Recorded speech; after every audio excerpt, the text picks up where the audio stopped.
Hello and welcome back to the Get Comfortable Being Uncomfortable podcast. Today we are diving deep into the history of periods, menstruation, and everything in between. The good, the bad, and the ugly. So strap in, get ready, and as always, if you're loving the episode, please leave a rating and review. Send a screenshot to my Instagram DMs or email me and I'll send you an exclusive gift that you will get by leaving a beautiful review, and I appreciate you so much, so thank you for that. All right, let's get into the episode because we are diving deep into the timeline of periods, like what ancient cultures did, what different cultures used to do, as well as like where the stigma and shame started to like shape the taboo topics, that is menstruation and period, what women used to use to handle their period blood flow, as well as ancient remedies for you to connect to your moon cycle and your period. I feel like this is going to be a beautiful value-packed episode, as well as healing and very helpful for you to lean into your cycle and just really start to honor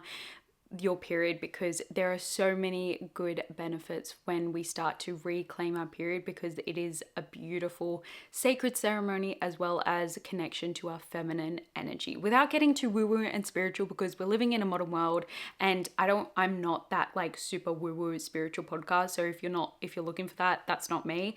It's more that like evidence-based, science-backed, with the heart-led intuitive modalities, where the physical as well as the spiritual, the mental and the emotional, bringing everything in.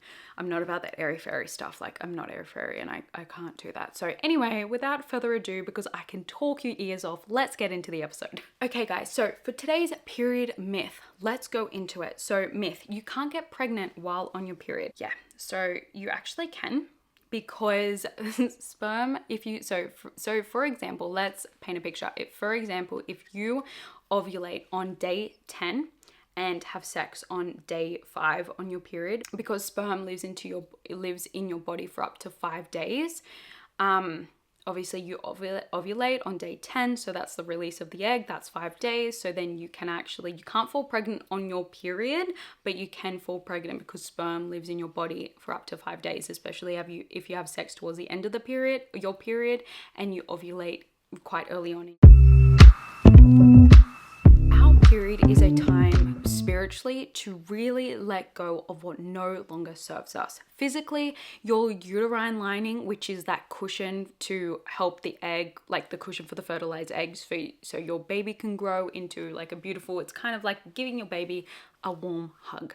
Your period is the shedding of the uterine lining, sorry. So if you have a thicker uterine lining, it's going to lead to really like a lot of more inflammation, heavy periods, as well as period cramps, and it's just going to be a shit time overall. So that's why it's important to balance your hormones. And that being said, Period Perfect 2.0 is available for you to join from 11/11. You can apply to join. I would recommend getting onto my mailing list because I've got some exclusive VIP Black Friday deals coming your way. But overall, period is a time to let go of what no longer serves us, to really shed and just release. So let's get into the timeline of what ancient remedies ancient cultures used to do, and leading us into the modern 2000s, 2020s like cycle and what we do today. Okay, so in ancient Egypt, menstruation was thought to have very mystical and healing powers. Egyptians used to use, in their texts, were found to use menstrual blood in medical and cosmetic recipes. So going into ancient Greece and Rome, the philosopher Aristotle believed menstrual blood contributed to creating new life. Yes. So, however, many saw menstruation as polluting, and some Greek and Roman myths associated menstrual blood with negative or dangerous qualities. Ancient Hinduism and Buddhism, there was a little bit of like in between here. So in India, menstruation has long been intertwined with religious practices. Menstruating women were often isolated and seen as impure during their cycle, a practice that honestly continues in some communities today.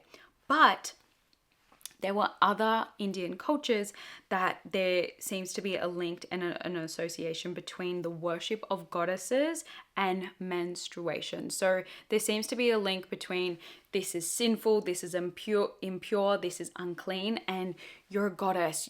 You're full of prosperity, fertility, like there were very much differing beliefs and differing like oppositions. I feel like it's related to religious, like there are religious stems that point to this, but also just your own, like the patriarchy and everything like that. So I feel like this is going to be a really cool episode when we understand this and unpack this, for you to choose and start to pave the way for what you want to see your period as, rather than like for me, for example, like I used to just always see it as a kind of inconvenience, as like, oh, does it have to come? Like I feel like shit, like I want to get more shit done, like I can't keep up, like I have to rest, like I just saw it as such a like thing, like it just like, oh, does it have to come? Like I just want it to push back. And I know that for some women on the pill, they actually just skip their period, and obviously when you're on the pill, that period is like a fake bleed.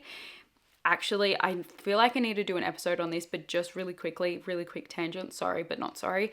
When in I feel like it was one of the first pills that were created. You actually didn't get a pill-induced bleed. You just didn't get a period at all. And so many women found this really uncomfortable and really like, oh my God, what the fuck is going on? Like, what's going on to my body? Like, I'm not bleeding. Like, I'm not getting a period altogether. So they actually created a drug-induced or pill-induced bleed, so that women believed like, okay, this is kind of part of my body and everything like that. But the pill kind of just completely stops the communication pathway between your brain and your ovaries. So you skip ovulation, you don't bleed altogether. So anyway, that was a tangent, but yeah, let's get back to it. So I feel like once you understand this, I feel like you can just really start to like, recreate your story of like how you want to choose to see your period. So let's jump into medieval and ancient Europe, or Renaissance Europe times. So during the medieval times, menstruation was often seen as a curse or a punishment. Love. Menstrual blood was linked with witchcraft and sinful behavior in parts of Europe, and menstruating women were actually considered to be impure and dangerous. So physicians theorized that women needed to bleed monthly to release harmful toxins, though this was more based on like speculation rather than scientific evidence, obviously. And many women believed that because like Eve sinned and ate the apple, that we were committed to feeling labor pains during childbirth, as well as like those painful periods and actually bleeding on our cycle. But as we begin to see, different cultures have different beliefs, and I feel like let's pick the more positive beliefs, shall we? It's like watching the I don't know if you guys saw the movie, what was it called? Life of Pi. And you either can choose to see it as the animal version or the human version, where, you know, if you see it, you know, right? Like this was a year 12 text. I think it was year 12 or year 11. So it's like stuck in my mind of analysis. Anyway, you can choose to believe what you want to believe. This is obviously how the culture's presented to them. But I obviously will be picking a more spiritual, holistic, physical, beautiful, positive period movement, because it's part of our cycle. It's nature. It allows our body to create life. It's a sign of full health because it means we're fertile and means we're prosperous. So when we start to incorporate this and integrate this into our lives and really bring more positivity into it, I know that it will bring a much more positive influence into the rest of your life. Because like I said, your period is your foundation. You nail your foundation, you nail the rest of the pillars of your life. Okay, let's go into the 20th century. Actually, no, let's take it back. We didn't go that quick. We didn't skip that far. The Victorian era and Western medicine, so around the 1800s. The Victorian period was marked by extreme modesty, apparently, and menstruation became a taboo topic. So this is where women start to develop that really big shame around their reproductive system and sex and periods and everything like that, because it started to be referred to as the curse, and women then started to hide their period flow, hide the smell that it brought, and like hide everything about it. And this was when we started to really just draw back in, hold ourselves back, play ourselves more and everything like that, because this was then when the male dominated society and like patriarchy really started to embellish and just really kind of go full throttle. So then into the 20th century, early 1900s, this was when like the menstrual products and first commercially available menstrual products became available, like sanitary belts, as well as Kotex pegs. Oh my God, Kotex pads were first introduced, making menstrual care much more accessible. And in the 1940s to 50s, menstrual taboos were obviously like still around. It obviously is still around now, but menstruation was rarely discussed in the public or in the media. Obviously, like there's more talk about it, there's more remedies about it, there's more discussion around it, good and bad, but it was never found like that. So even when ads were created and marketing was around like the menstrual products, it was just using words like female hygiene and just like very hidden words, not talking directly like this will help your period pain and this will help this. So yeah, very, very hidden, very small, very stigmatized. And then as we go into the 60s and the 70s, the feminist movement really helped to bring more light to menstruation and periods, which openly like helped more, like discussing more, oh my goodness, helped to create more open discussions around menstruation and their period. Tampons also became more widely acceptable, but then in the 1980s, TSS, toxic shock syndrome, became more apparent as more and more cases were increasing. Okay, and then into the 21st century, period power became more apparent. Like we were starting to talk about it more, like doctors and everything. We were starting to talk about it more, and it just new remedies and new ways to help you with your period became more available, more accessible. We were innovating a lot more, but there's still a long way to go to just obviously make it more accessible for more developing countries, as well as like free throughout schools and just throughout life, right? I also do want to point to the fact that obviously there is still a lot of menstrual stigmatization, which obviously has effect with people who do have a period and do bleed today. So for example, in 2021, a group of researchers concluded that feelings of stigma and shame perpetuate the expectation that people should hide their menstruation. Like how many of us, especially in high school, hid the fact that, oh my God, I got my period, I forgot a pad, and we'd like slip the pad to each other under the table, just like, you know, like just, it was like a drug deal kind of thing. Like, yeah, I've got the pad, I've got this, I've got that. And it was very, very hidden. We'd go to the bathrooms, we would be hush hush about it. We'd walk forward when we were on our period to ask our friends, like, can you check my back? Like, can you check my back? Can you check if I've bled through? Like, very, very hush. Didn't want other people to know about it. Didn't want like outside of our circle to know about it, especially not the men, especially not the boys. There was a study that I just really wanted to pick that from Endometriosis UK revealed that 62% of women aged 16 to 54 would put off going to a doctor with symptoms of endometriosis because they didn't think it was serious enough to bother a doctor with. So we can see how the stigmatization and the tabooness around it led to people hiding their power, hiding their period, and feel like it's all in my head, like it's not that much, like it's not that bad, like other people are going through worse, like I don't really need to talk to people about it. And we've just self-sabotaged or gaslit ourselves because there is such tabooness, shame, and like, ick around it, right? Okay, I just wanted to talk, now we kind of understand the timeline. We've got the differing opinions. We obviously hear more negative opinions around it, but I just wanted to shed more light around the positive opinions. Okay, so now I really want to just talk about the red tent, which I think is so beautiful. So the red tent in ancient cultures used to be a red tent or a menstrual hut where women and girls would gather together in community to rest, recharge, and support each other throughout their period. So it was a community of menstruators just there to rest, connect, and just recharge so they could enter back into society when they were out of their period, which I feel like is so, so beautiful.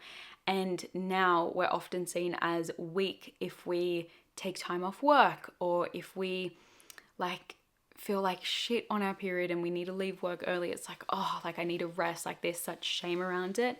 But I just wanted to point light that this is what women were doing, especially in ancient cultural practices that were considered the normal, the baseline, something to be worth celebrated.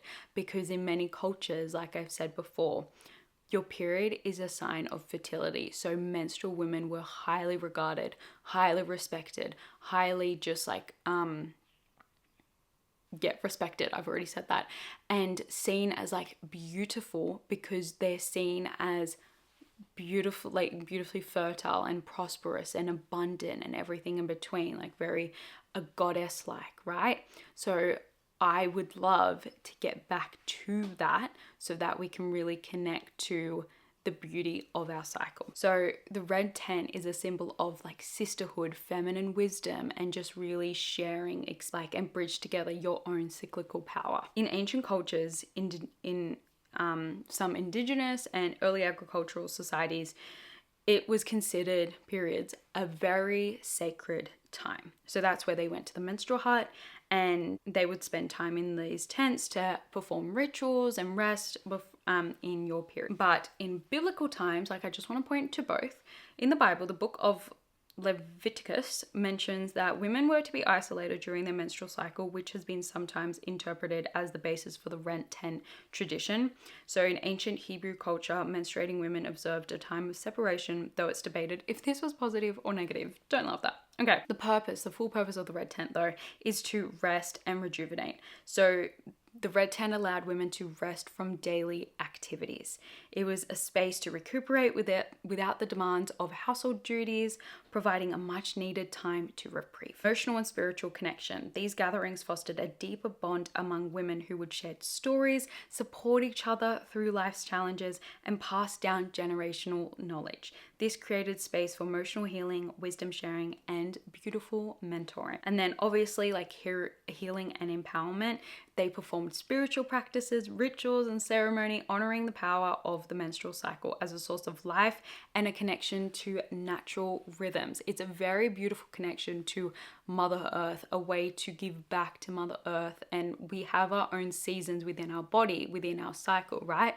So you can think of your period as the winter, and then going into follicular as your spring, ovulation as your summer, and then luteal as your autumn. And I feel like when you really surrender into your own seasons, as we do seasons of life, seasons of your body, seasons of your cycle, you will have a much more beautiful time within your cycle and thrive and feel like you can thrive at all times of the month. So I love that the red tent like really just incorporates connection, mentoring, sharing wisdom, as well as beautiful like rituals. Like how fucking fun that maybe if you get a group of girlfriends, and I'm pretty sure that if you just search up like local red tents or menstrual huts or like moon cycles, like moon rituals or something like that, I'm sure there will be places and communities that have that you can lean into more. And then obviously it like sheds the limiting belief that like your cycle is a time like it's shit, right? So leaning into that, it'll help you just celebrate cyclical connection and cyclical health and help like heal that kind of like ancient generational trauma and generational beliefs around it, but also heal it for your daughter, which I feel like, or your future daughter, which I feel like is so, so beautiful. Now we're going to talk about how the fuck in ancient times, what did they do? What did they do for their period? Like what's going on? Okay, in ancient Egypt, pads were made from cotton and papyrus because they were cheap and accessible. In ancient Greece, sea sponges were used, and in Rome, wool, and in Japan, rolled paper. Cool. In Europe, menstruation in the Middle Ages was managed by products similar to pads, but they typically came in the form of cloth and rags or absorbent motzes, a practice that continued through practices of menstruation in the Victorian era into the 20th century. However, for women who couldn't afford access to these materials, they free bled or bled into their clothes, which was very common. To deal with the smell, and often due to shame and stigma around it, women used to use nutmegs and other agents. The late 19th century saw the commercialization of period products. This started with sanitary pads, which were secured with a belt, and in contrast to self-adhesive ones that are available nowadays. And after World War I, nurses noticed how well bandages absorbed blood. So sanitary pads became popular as a commercial product. Yeah, so cool. Okay, guys, we are going to get into the ancient remedies that you can use today. You know, you can incorporate a little modern spell into making it a beautiful time for you to practice on your period. So I'm going to go through however many there are. I think there are 20. Okay. There is a yoni steam. You can have a yoni steam a few days before your cycle. So yoni steams help ease pelvic tension, contraction, release emotions, balance hormones, and heal yeast infections, and even clear memories and imprints of past sexual experiences and partners. Oh my God. Preparing your flow with a yoni steam during the week before your menstruation will help release stagnation and support more easeful bleed. I'll pop in like some little maybe articles or little things that you can like go to if you want to use that. Or I might put a blog post up. I'll see what I do, but there'll be something that you can use. Okay. All right. Rest and allow space to go inward. Create a womb cocoon in your home. So really making it cozy. Wearing the color red, love. Free bleed throughout the evening, so you can put a towel down and really just let yourself free bleed. This is said to just really help you just like liberate yourself and open the pathway to beautiful shamanic dreaming. Cool. And if you want to, you can like water, like rinse out, like wring out the towel and put it onto the grass or somewhere else, like giving it back to Mother Earth so that it's kind of like a fertilization and just the what's it called? The circle of life. There we go. Okay. Here we go. Give your blood back to the earth. You know what, guys? If you feel like it's gross or whatever, that's totally fine. Like I, at the start, feel like, oh, and I don't typically do this. I actually don't do this, but I feel like I'm going to start to incorporate different rituals and I like that'll be fun. Offer your blood to a body of water. Much like offering your blood to the earth, you can offer it to water. So in the ocean, if you have like a moon cup or a diva cup, it just can be said to restore the connection between the womb of Mother Earth and the womb of your own body. And it's said to be a mermaid ritual. So let's go play mermaids. Number 8, make love with your partner. 9, anoint yourself with your blood. Oh, okay. So you can offer yourself a blessing or wish as you paint your third eye, throat, heart, or anywhere else that calls for your blood. I mean, whatever floats your boat, whatever level you're at. I don't feel like I'm at that level, but like, let's go for it, right? Take homeopathic doses of your menstrual blood. Yeah, so modern science is now beginning to prove what ancient cultures already knew, that menstrual blood contains healing stem cells that can rejuvenate our energy and heal disease. 11, bleed directly onto the earth. 12, indulge yourself with cacao elixirs. 13, receive gentle massage and loving touch. 14, journal your visions and dreams. 15, sing, paint, write, and create whatever floats your boat. 16, cry, feel, and emotionally release. This is a very spiritual time to reflect, let go, and shed as you're physically shedding. So lean into that emotion. 17, let go and shed past relationships and cycle. This is a time to shed and regenerate. So again, like I said before, lean into that so much more because it's a very powerful time. So it's got higher power and higher potential. 18, attend a red tent gathering with moon sisters. 19, lay under the moon or night sky. There's obviously like a lot of, as you're going into your full moon season, you like your lunar self and nighttime self, there are dark yin qualities of life. And so you can lean into that kind of like spiritual side, that medicinal magic. And then 20, take a shamanic womb journey. That sounds cool.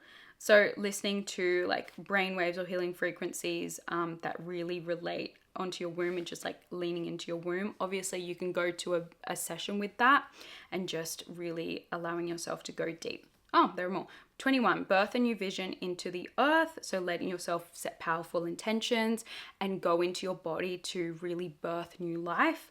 22, and allow yourself to be as you are. Accept yourself, you are enough, and leaning into that as you are. I feel like that was so beautiful and so cute. So I hope you guys really loved this episode, and let me know what you think about it. Share it to your Instagram stories, do whatever you need to do, and send me a DM about your, like, what ritual that you're going to be using and taking with that.